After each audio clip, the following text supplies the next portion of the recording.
Okay. Oui. Could we kick Trois. Trois. Thank you. I will take off this for the first 2 minutes. Welcome everybody and thank you for coming to this briefing on the mission of the European Parliament to Ukraine in the next days.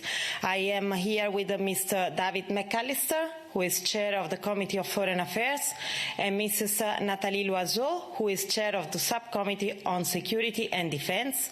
They will be the leading members of Parliament to this ad-hoc fact-finding mission to Ukraine from 30 January to 2 of February. Just let me give you some technical details for the journalists, especially those who are connected on Interaxio. The press briefing is being web streamed on our website as well on EBS, and we have now around 40 journalists connected through Interaxio. So in this case, if you are connected remotely, please open the chat window so that you can read the messages coming in, the service messages, and make sure you have micro and camera if you want to ask questions later on. And write us, please, your name and the name of the media you work for. This room has interpretation now in French, English and German, so these languages you can use for asking your question, and you can select the language on top of your screen on Interaxio. We will start with a brief introduction by Mr. McALLISTER and by Mrs. LOISEAU, and then open the floor to both those in the rooms and those online to ask your question. So, Mr. McALLISTER, the floor is yours. Thank you. A warm welcome to all of you here from the European Parliament in Brussels, especially those connected remotely. Thank you for attending this press briefing. As just mentioned, members of the Foreign Affairs Committee of the European Parliament and members of the Subcommittee on Security and Defence will travel to Kiev and eastern Ukraine from the 30th of January to the 2nd of February to gather information on the current crisis. The delegation will be indeed led by the two chairs of the committees, Nathalie LOISEAU, standing next to me, and myself. The other members of the delegation will be Radoslav Sikorski for the EPP, Tonino Pizzula for the SND, Petras Austrevicius for Renew, Adam Beelan for the ECR Group, Viola von Kramon-Taubadel for the Greens, and Jack Madison for the ID Group. Also, Michael Gahler, European Parliament Standing Rapporteur on Ukraine, will join our mission. Why are we travelling? With this ad hoc mission, the European Parliament is determined to play its role through parliamentary diplomacy in communicating a unified European position and also showing our solidarity with Ukrainian citizens in these hours of uncertainty. The urgency for this mission stems from the ongoing Russian military build-up in and around Ukraine, as well as the destabilizing use of hybrid attacks, including disinformation and cyber attacks on Ukrainian institutions.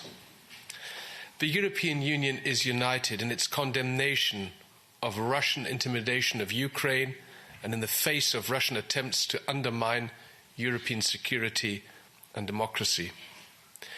The European Parliament has a role to play in both showing our unity in the face of Russian aggression and in communicating our support for the strongest possible response should Russia take military steps against Ukraine. This visit, of course, is a small part of large-scale diplomatic efforts to de-escalate the situation and to avoid the disastrous consequences of a possible war in Ukraine. For us, across party lines, it is clear Ukraine's territorial integrity is not negotiable. Russian attempts to recreate dividing lines on the European continent undermine the core foundations and principles on which European security is built. Spheres of influence do not belong in the 21st century. You will be aware that the European Council already on the 16th of December last year reaffirmed its full and unquestionable support to Ukraine and clarified that any further military aggression against Ukraine would have serious consequences and massive costs. Yesterday, Nathalie LOISEAU and I had the opportunity to discuss these matters with our colleagues from the House of Representatives Foreign Affairs Committee. Our American counterparts are in Ukraine today. And during our conversations, we heard once again that Russian aggressive behavior has strengthened the partnership between Europe and our transatlantic allies. We are in total sync with our US counterparts. In Kiev, we will hold several talks, inter alia with the Speaker of the Verkhovna Rada of Ukraine and with Prime Minister Denis Shmyhal. For security reasons, we cannot give more specific details about our program, but we will not only be travelling to Kiev. This trip will take place under the highest security precautions. During the trip, there will be 2 press points. Details will follow. To conclude, and before handing over to Nathalie LOISEAU, we stand by our Ukrainian partners. As the European Union, we want to preserve security in Europe through diplomacy, through dialogue, and on the basis of international law. This includes the sovereignty, the independence, and the territorial integrity of all states. The European Union remains open to serious dialogue with Moscow on security issues, but we are and we will remain firm on our principles. Thank you. Nathalie. Thank you, David. Good afternoon to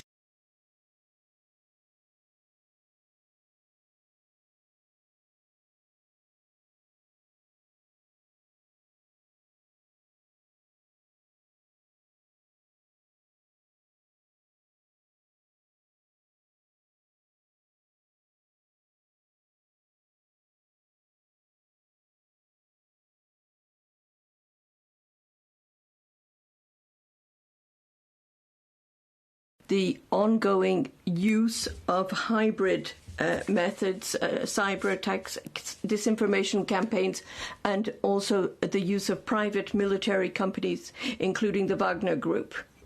A part of the Russian strategy is to try to divide Europeans and also the North Atlantic Partnership. As David McALLISTER said, this strategy is failing, and in fact in the recent years we've rarely seen the US and Europeans so united, aligned on dissuasion of the use of military power, and also with a strong will to find a diplomatic way to de-escalate the situation in order to avoid conflict in this country, which has already suffered far too much.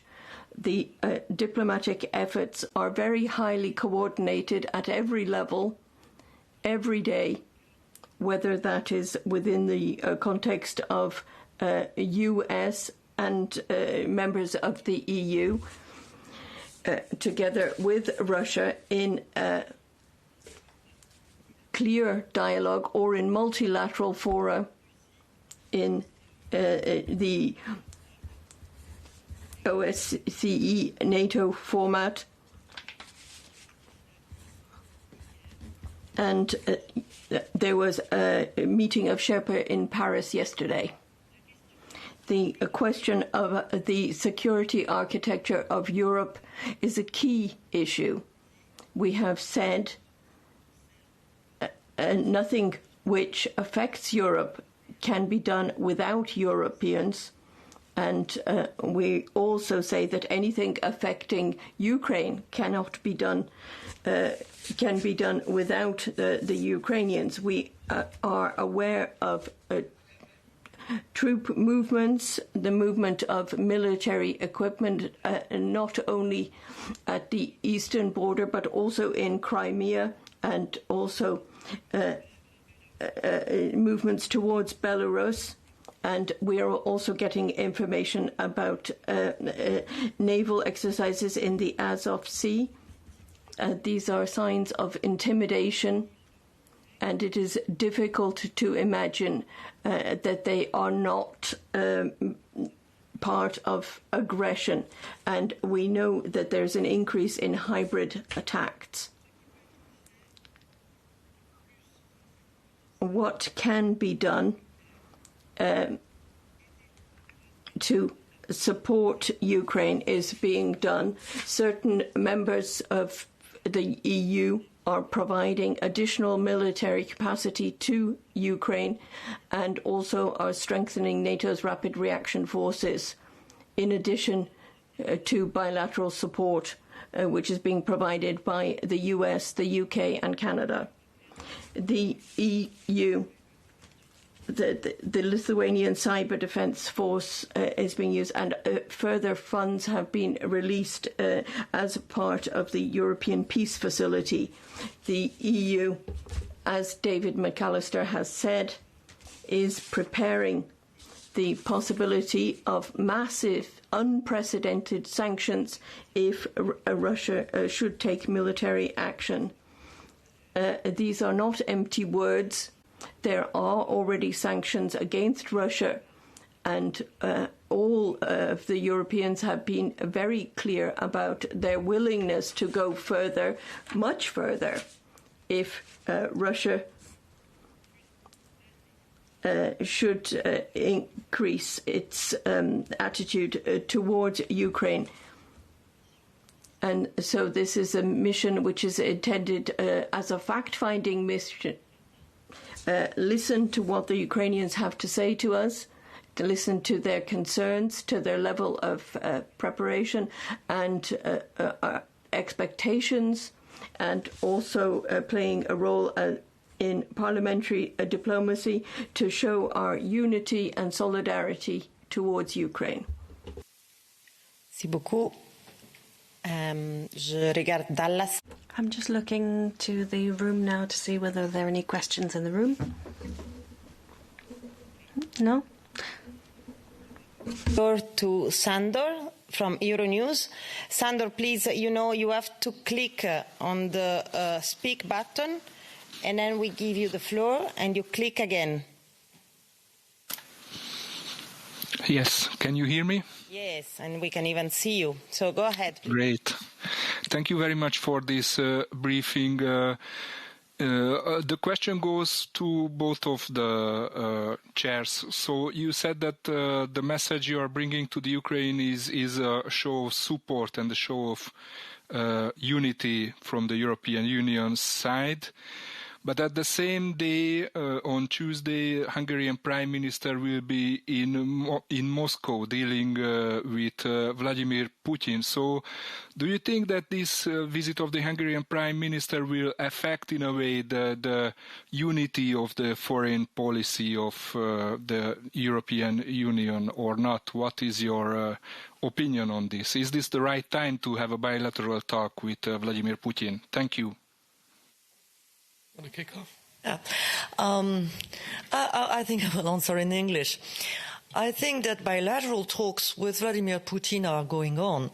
There are talks between Antony Blinken and Sergei Lavrov. There is to be a phone call between Emmanuel Macron and Vladimir Putin tomorrow. It's good to talk. Dialogue is necessary. Let's remember that even at the most tense moment of the Cold War, there were discussions with the Soviet Union at that time. The question being, what is the message?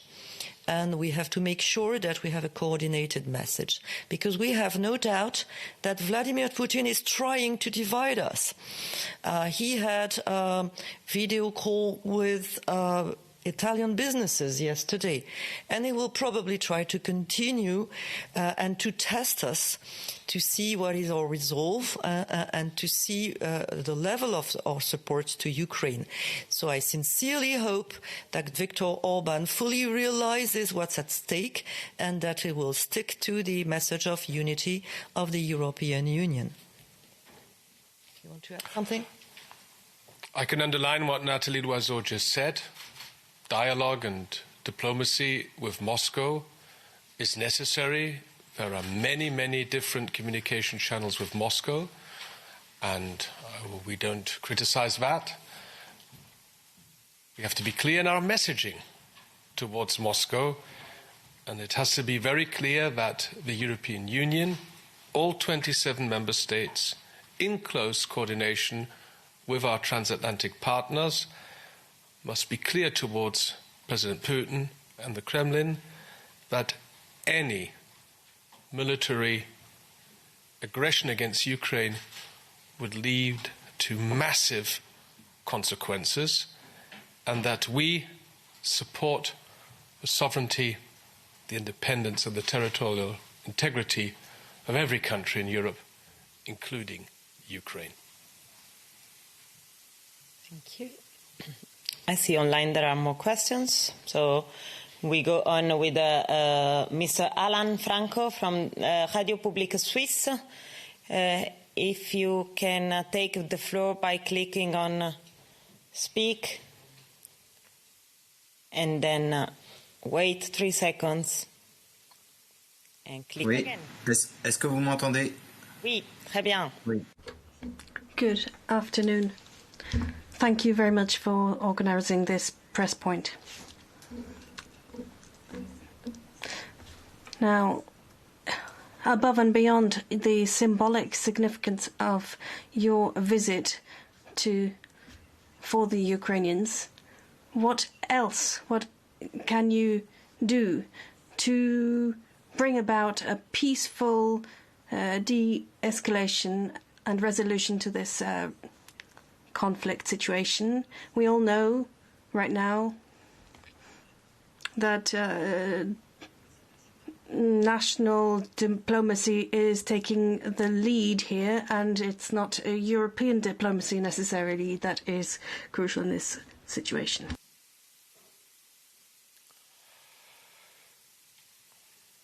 The Foreign Affairs Committee, together with the Subcommittee on Security and Defence, has had 2 exchanges of views with the High Representative Vice President, Josep Borrell, on matters relating to the Russia-Ukraine conflict, last week in Strasbourg, this week in Brussels. And the European Union is closely coordinating its position within the 27 member states, but also with our transatlantic partners, with the United States, with Canada, with the United Kingdom, and NATO. The European Union, just as the member states, has made repeatedly clear that, as I just mentioned, a military aggression would lead to a decisive response with enormous consequences and high costs. And that's why we are travelling also to Ukraine to show that we stand by Ukraine in these difficult circumstances. Ukraine is a free and sovereign country. Ukraine can make its own choices. The European Union will continue to stand by its side, and the Russian threats against its neighbouring country, Ukraine, these friends, this aggressive military approach is in contradiction to fundamental principles we have jointly agreed upon in Europe, including Russia. You ask, what can the European Union do? Since 2014, the European Union and the European financial institutions have allocated over 17 billion euro in grants and loans to the country. And just yesterday, and I'm very sure that you reported this, the European Commission proposed a new financial assistance package to the country worth 1.2 billion euros. So this package can help Ukraine to address its financing needs due to the conflict. This support, I am sure, will further strengthen Ukraine's state-building and resilience efforts. Je voudrais ajouter que I'd just like to add that going to Ukraine is also a question of addressing Ukrainian public opinion when it is being targeted with massive disinformation campaigns. We know social networks, social media are being pushed by Russia to describe an international situation which does not correspond to reality. And being there on site, and the fact that we're coming as a delegation with a number of European nationalities will contradict the message which is being sent, saying Europe is divided or Europe is not interested in what's happening in Ukraine, because it's quite the opposite. And so we will also be saying that what happens in Ukraine is happening on the European continent, but also has consequences for the European Union. And one of the things that President Putin asked for at the end of last year relating to NATO are requests which are unacceptable. And for members of the European Union, those who recently joined the EU and joined NATO, and that is a message that we want to address not only with Ukrainian leaders but also with Ukrainian public opinion. And we have a mission in Ukraine, and we have the European Peace Facility, which has decided to send equipment to Ukraine, and there are debates between member states about the possibility of training opportunities for the Ukrainian army. We want to meet the expectations and also look at the situation on the ground and contribute to those discussions. Yes, please. Hi, Joe Barnes from the Daily Telegraph.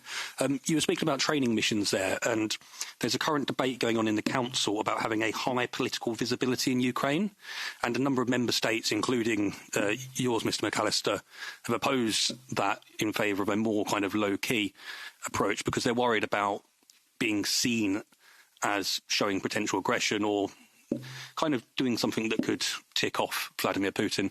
Do you not believe that you kind of saying that you should be promoting training troops in Ukraine is not actually what a number of member states want and is actually risks kind of inflaming the situation? Thank you. Personne ne veut d'une guerre en Ukraine. Nobody wants to see war break out in Ukraine. The Ukrainians don't want it, and we back them. Now, no decision has been taken, but if we want to take an informed decision, we need to see the situation on the ground. Everything that's going on in Ukraine now has been going on for months. The build-up of troops, the equipment transfers, going back to last year. Now we've seen this continuing, and the demands from Putin, which received a reply yesterday, have further increased tensions.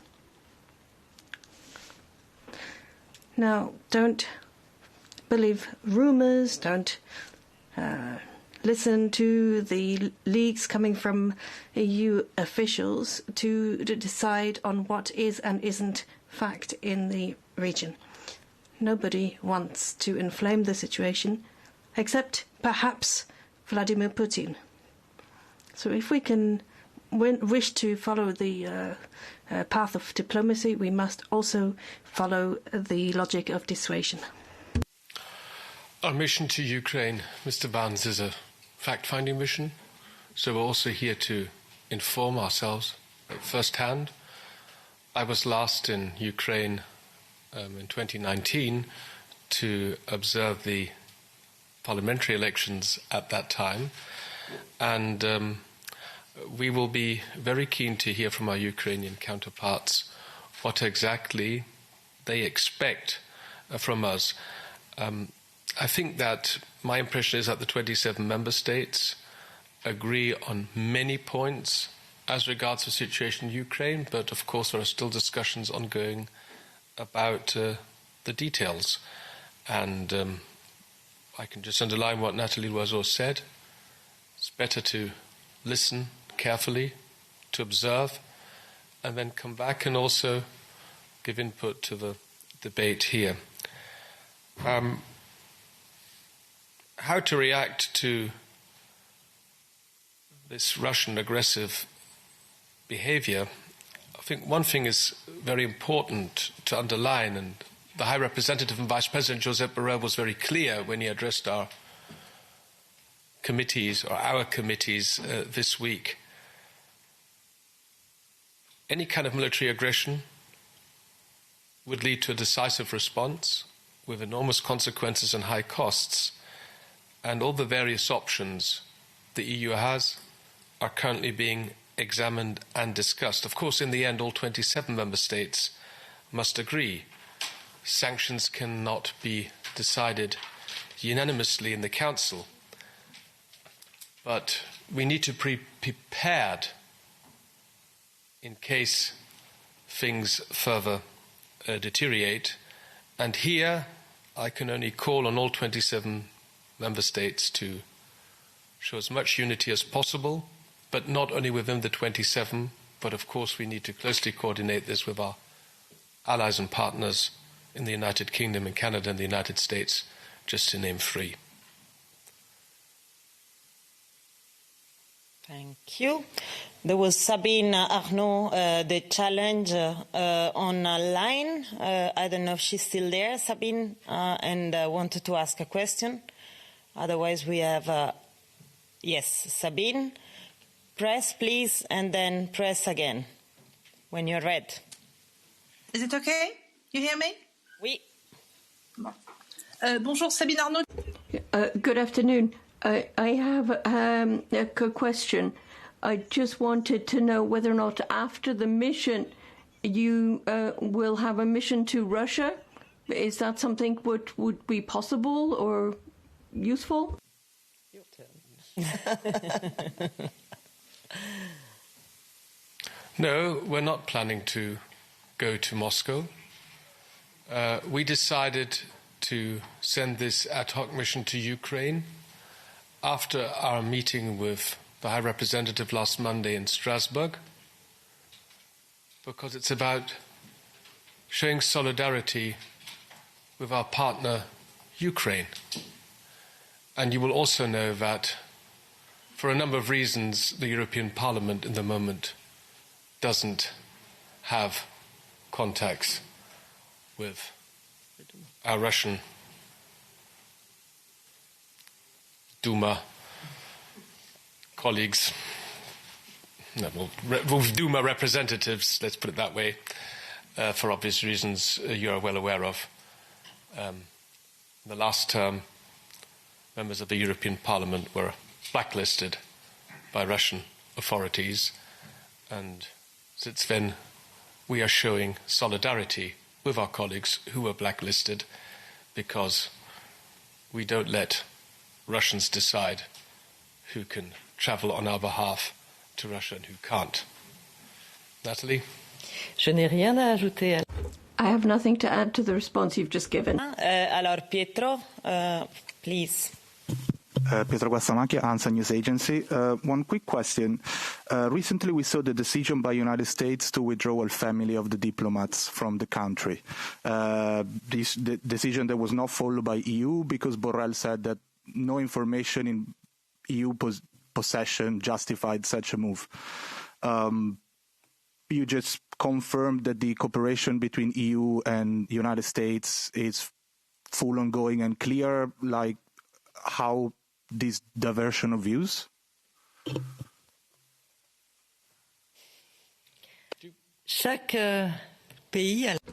Each country shoulders responsibility for what it says. Now, and is responsible for its personnel and diplomatic action. Now, perhaps there was a case of events being over-interpreted, by certain journalists with regard to the United States position. So the instruction had been that non-essential staff would be permitted to leave Ukraine. Now each member state has freedom to do as it sees fit. At this moment, the situation did not warrant such withdrawal, and we didn't feel it would be sending the right signal. But this is entirely within national competence, and each member state will carry out its own evaluation of the situation, its own risk assessment for its personnel on the ground, and it will be making an informed decision. Every European embassy will be advising on the basis of a prudent risk assessment. Okay, good. I think there is a couple of questions more. James from the Irish Times. So press on the button. It's blue. And now press again. Can you hear me? You should be there. Hello? Yes, hello. Yeah. It's Jim Gibbons, and I'm representing Europe Diplomatic magazine. But I have a question for Mr. McAllister in particular. Some of our media in the UK, and indeed some that I've seen online, suggest that Germany is rather less committed to an alliance to counter the aggression of Russia than its partners. And this is the sort of weakness that Mr. Putin is famous for exploiting. Is it indeed true? And indeed, if he decides to respond by cutting off the gas supplies, can Europe, and indeed Germany, afford that? I am a member of the German Christian Democratic Union, the CDU, and I had the pleasure and privilege of defending the German government for 16 years. Since the latest national elections, I am in a different position now. My party is in the opposition, so I would perhaps not be the most objective and most prominent representative of the German government. I refer to the principal decision of the European Council in December, which was also supported by the German government. If you follow the German debate, I think it's fair to say that there are some different views within the German coalition government between the Social Democrats, or parts of the Social Democrats on the one side, and the Greens and the Liberals on the other side. But I am not in a position to comment on the work of the German government. We are now in opposition. But since you asked about Nord Stream 2,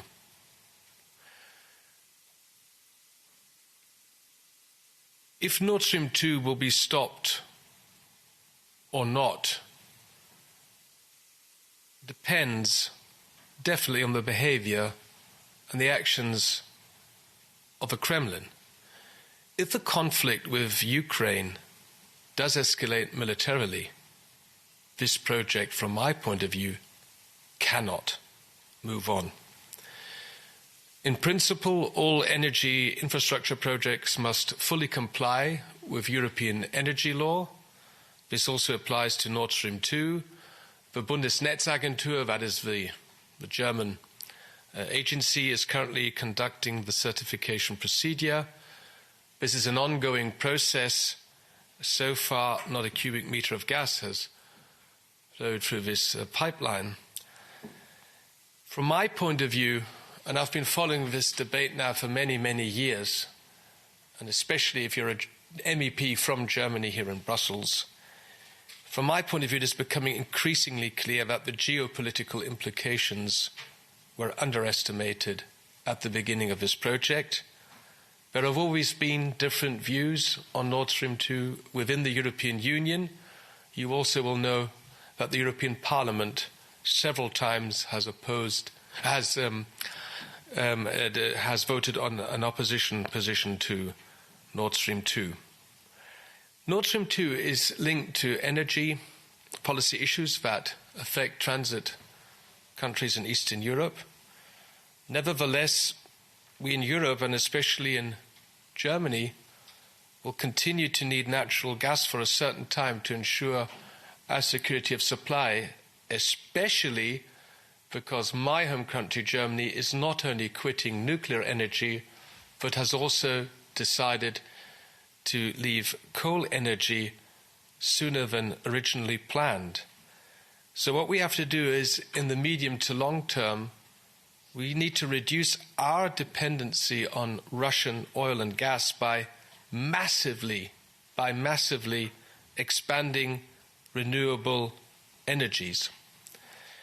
So to answer your question, ultimately, the commissioning of Nord Stream 2 is and remains a political decision that the German government must make.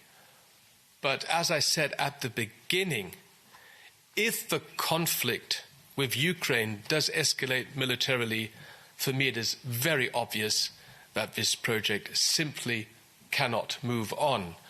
And that is the position, if I follow the German debate correctly, two of the three coalition partners in Berlin would also share. Si David McALLISTER... If David McALLISTER will allow, I won't make any comments on German politics. I'll refrain from doing that, but I would just recall that in the numerous multilateral meetings which have been held on Ukraine, Germany signs the communiques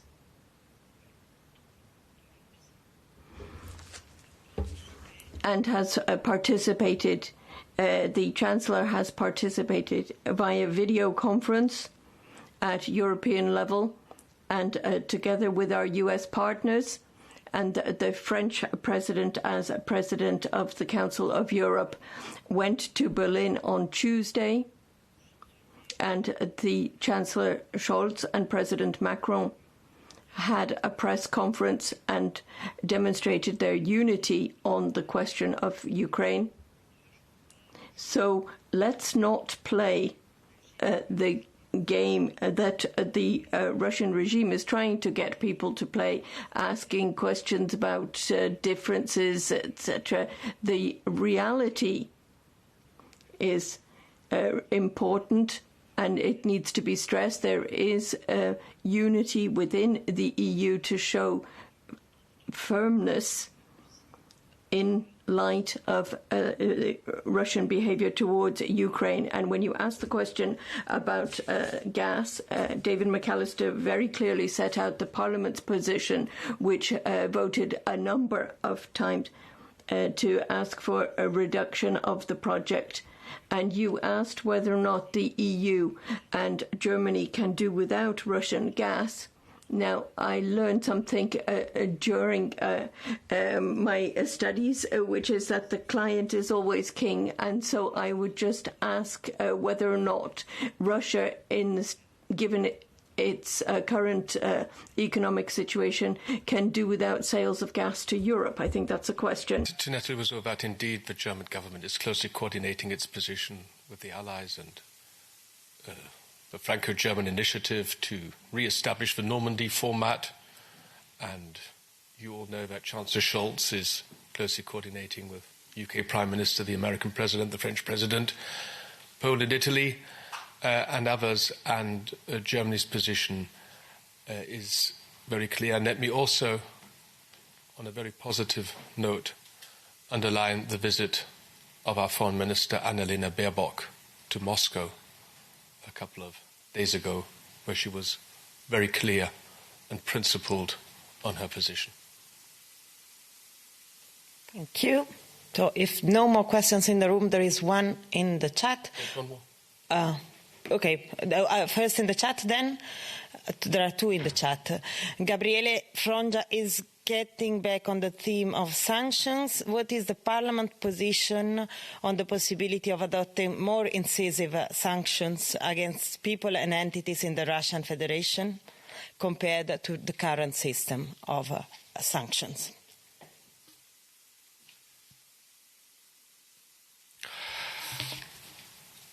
It's best always to read resolutions of the European Parliament. the European Parliament on the 16th of December last year adopted an urgent resolution on the, quote, situation at the Ukrainian border and in Russian-occupied territories of Ukraine. And in this resolution, we condemn the Russian build-up, and the resolution contains a wide array of declarations and recommendations, including on sanctions and on the support the EU should give to Europe. As I have mentioned once before, any kind of military aggression would have enormous consequences for Russia. Everything is on the table. Preparing sanctions is the one thing. Implementing them is the other thing. But this is, and I can quote the High Representative, we are preparing for any kind of possible outcome. Of course, sanctions can only be agreed and decided unanimously in the Council. Various options are currently being examined and discussed, but I firmly believe that in light of these recent developments, we must keep all options on the table, and possible sanctions could target various sectors, including the financial, energy, or economic sector, but at the same time, of course, they need to be carefully prepared, and we must be aware about the consequences this would have, not only for Russia, but also for us. But we want to be very firm and principled here. And finally, once again, it's not only about the EU 27 closely coordinating. Of course, this needs to be carefully coordinated with our transatlantic partners and allies, and also with the United Kingdom. Nothing to add. So we can take the last two questions. I would suggest Pietro in the room and the last one online. Thank you very much. If you allow me, just a quick question. Last June, the leadership of France and Germany, if I remember well, pushed for a direct EU-Russia summit. Project that was then dropped because of the resistance of some of the European countries. Do you regret that project didn't took place and didn't open an avenue of dialogue that might have been useful today?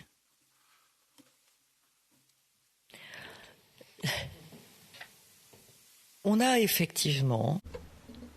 It is true that some have criticized the hesitation, those moments when Germany, France, and both countries recalled the importance of holding a dialogue with Russia.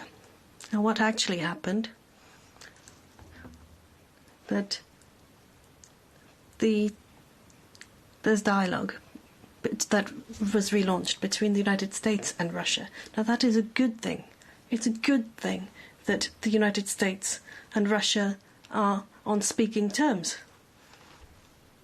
Now, even at the height of the Cold War, there was a dialogue, and it's a necessary dialogue on many subjects, on arms control, amongst other subjects. You will know that the Nuclear Non-Proliferation Treaty is no longer in force.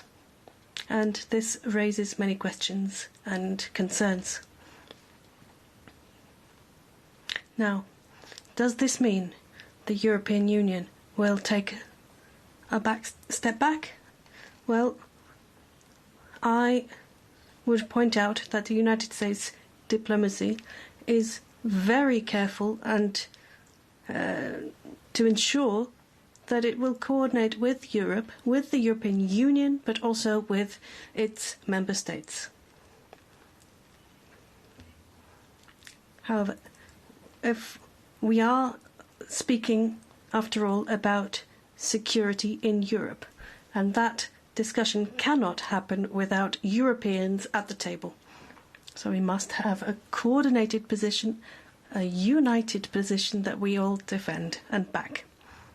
We can do it as Europeans and together with our American allies and NATO allies, and we can do this with Russia. Now, having a dialogue is not tantamount to being soft.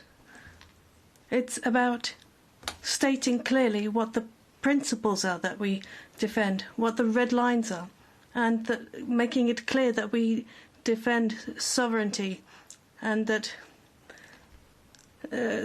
territorial integrity must be respected. All of this is part of the dialogue. And if we want Russia to hear us, we must speak with Russia. Now, I will say that the current situation shows us that it is right for us to be firm, but at the same time maintain dialogue. Nothing to add. The European Union remains and must remain open to a serious dialogue with Moscow. We have to talk to the Kremlin because diplomacy is our tool. But the one thing is to talk, to have diplomatic conversations with the Kremlin. The other thing is to be principled on your position, and that is what the European Union has shown in recent weeks. And that is important, that we show determination on the one hand and unity on the other hand. Thank you. So the last question comes from the Tudor from the Romanian press agency. How useful would it be to organize in Kiev a meeting of the EU Foreign Affairs Council, as Romanian Foreign Affairs Minister Bogdan Aurescu suggested recently, in order to decrease the current tensions?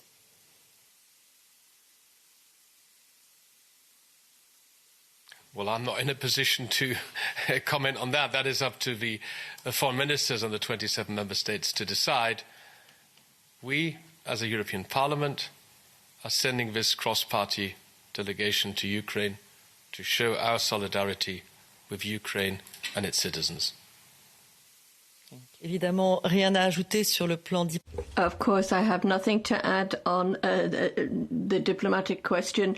On the issue of security, the member states which are members of NATO can ensure our presence and perhaps strengthen our presence in the countries which are the most worried. The proposal was made by France. If NATO decides to participate in Romania, because we as members of the EU are very sensitive to the security concerns of other countries, those which are the most geographically close to Ukraine. I think we can close this by reminding everybody, first of all, by thanking the journalists who took part in this briefing, online and in the room, the interpreters, and of course our two chairs,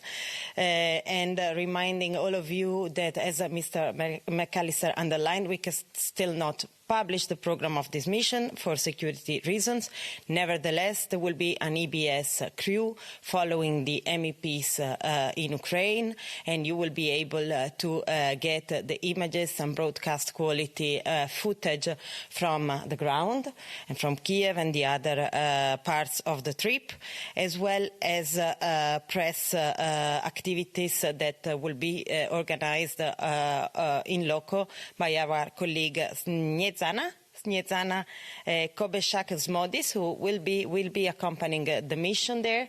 So please, for any press inquiry, please make reference to Sniezana and follow her on Twitter via the account EP Foreign Affairs. You can have live updates on this mission from Sunday to Tuesday.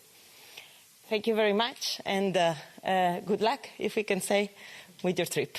Thank you. Thank you. Thank you, Nathalie.